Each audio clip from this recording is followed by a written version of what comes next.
Hi, my name's Andrew Campbell. I'm the Director of the Research Institute for the Environment and Livelihoods here at CDU. You might remember me talking about sustainability. Now I'd like to talk about why, when talking about sustainability and thinking about sustainability, we need to start with the environment.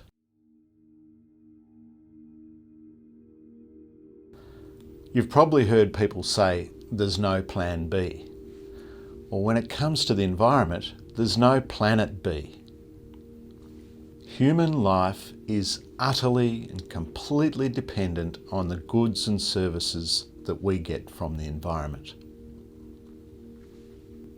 How well we look after those environmental goods and services will determine our quality of life and the quality of life of our children and their children and all future generations. The background of this slide is from my farm in Western Victoria, where my family's been farming since the 1860s. In this one slide, you can see many of the goods that the environment provides us. Fresh air, materials for building, fuel for burning. Those sheep in the foreground provide wool for clothing, as well as meat for eating. The magnificent Grampians in the background, as well as providing wonderful tourism opportunities, provide road-making materials and ore for steel and other things. So there's an amazing amount of goods that we derive from a healthy environment. As well as goods, Earth provides us with services, waste assimilation services.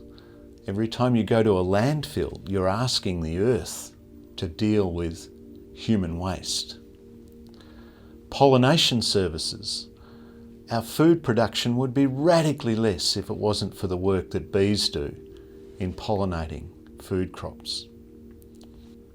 The environment provides us with healthy soils and land that can be cultivated to grow our food. The environment helps us to regulate pests and diseases. The environment even provides noise control. There are an amazing number of services that we derive from a healthy environment. So far I've talked about the tangible or utilitarian goods and services that we get from the environment, things that we can use and measure and count. There are also intangibles, sacred sites, for example, that provide us with spiritual and religious significance. Amazing places that inspire our art or our music. Iconic or very significant species, like whales, for example. Opportunities for humans to increase our knowledge. The environment is an amazing museum. It's a library. It's a database. But those are all aspects that are underappreciated until we lose them.